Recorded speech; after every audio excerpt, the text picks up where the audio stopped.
Hi friends, இன்றைக்கி சூப்பரான சுவையான கத்திரிக்காய் துவரம்பருப்பு சாம்பார் எப்படி செய்கிறதுன்னு பார்க்கலாம். ரொம்ப டேஸ்ட்டாக இருக்குங்க இந்த சாம்பார். நீங்களும் செஞ்சு பாருங்க.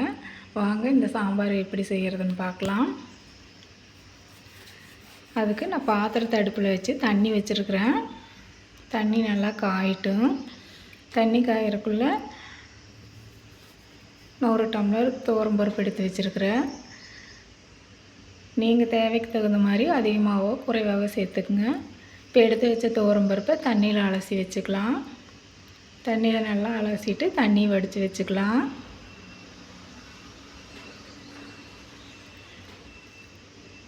இப்போ தண்ணி காஞ்சிருச்சான்னு பார்க்கலாம். பாருங்கள், தண்ணி காஞ்சிருச்சு. நம்ம அலசி வச்ச துவரம்பருப்பு சேர்த்துக்கலாம். துவரம்பருப்பை சேர்த்துட்டு நான் 2 தக்காளி சேர்க்குறேன். அந்த 2 தக்காளி நான் ரசத்துக்கு எடுத்துக்குவேன். சாம்பாருக்கு நாம் இன்னும் கொஞ்சம் நேரம் கழித்து சேர்த்துக்கலாம். இப்போது 1.5 ஸ்பூன் மஞ்சத்தூள் சேர்த்துக்கிறேன். மஞ்சத்தூள் சேர்த்துட்டு ஒரு கரண்டி கடலெண்ணெய் சேர்த்துக்கிறேன்.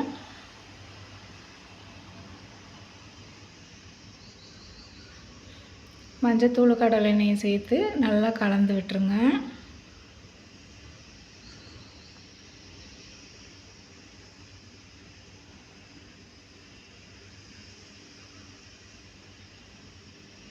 இப்போ பருப்பு நம்மளுக்கு நல்லா கொதித்து வெந்துருச்சு.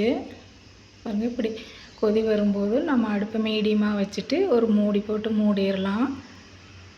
ஒரு 5 நிமிஷம் கொதிக்கட்டும். ஒரு 5 நிமிஷம் கழித்து திறந்து பார்க்கலாம். பருப்பு பாதி வெந்திருக்கும். திரும்ப ஒரு 2 நிமிஷம் கழித்து 2 நிமிஷத்துக்கு ஒரு டைம் மூடி போட்டு மூடிட்டு திறந்து கலந்து விட்டுட்டு இருங்க. மறுபடியும் 5 நிமிஷம் ஆகும்போது நம்மளுக்கு பருப்பு வெந்திருக்கு. திரும்ப மூடி போட்டுருங்க, வேகட்டும். இப்போ நான் 3 கத்திரிக்காய் எடுத்து வச்சுருக்கிறேன். அந்த 3 கத்திரிக்காயை நீல வாக்கில் கட் பண்ணி நம்ம பருப்பில் சேர்த்துக்கலாம். நான் அந்த 2 தக்காளியும் பருப்பில் இருந்து அதிகமாக இருந்த தண்ணியும் நான் ரசத்துக்கு எடுத்துட்டேன். இப்போ கத்திரிக்காயை சேர்த்துட்டு நம்ம கட் பண்ணி வச்சுருக்கிற ஒரு தக்காளி சேர்த்துக்கலாம். கூடவே நம்ம புளிக்கரைசல் சேர்த்துக்கலாம். சாம்பார் தூள் 2 ஸ்பூன் சேர்த்துக்குங்க. கூடவே மிளகாத்தூள் 1 ஸ்பூன் சேர்த்துக்குங்க. உப்பு சேர்த்துக்குங்க.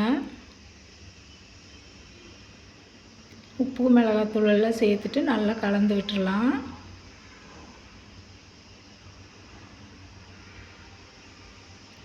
நல்லா பருப்பு கொதிக்குது சாம்பார். நம்ம நல்லா கலந்து விட்டு ஒரு 2 நிமிஷம் மூடி போட்டு மூடிடலாம்.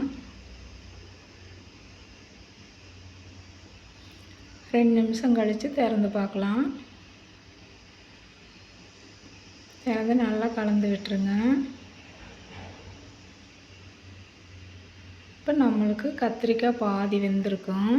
இப்போ நம்ம தாளிப்பு ரெடி பண்ணிக்கலாம். பருப்பு தாளிக்கிறதுக்கு பாத்திரத்தை அடுப்பில் வச்சு ஒரு கரண்டி கடலெண்ணெய் விட்டுருக்குறேன்.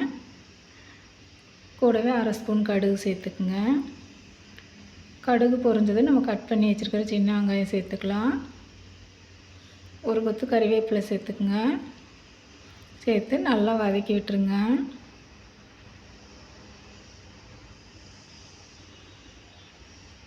பாருங்க, வெங்காயம் வதங்கிடுச்சு. இப்போ நம்ம சாம்பாரில் சேர்த்துக்கலாம்.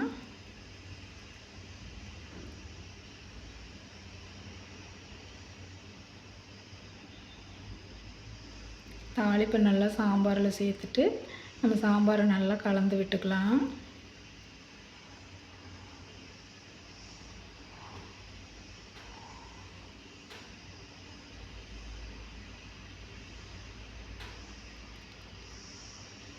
கூடவே நம்ம தேங்காய் துருவல் சேர்த்துக்கலாம். தேங்காய் துருவல் சேர்த்து நல்லா கலந்து விட்டுருங்க.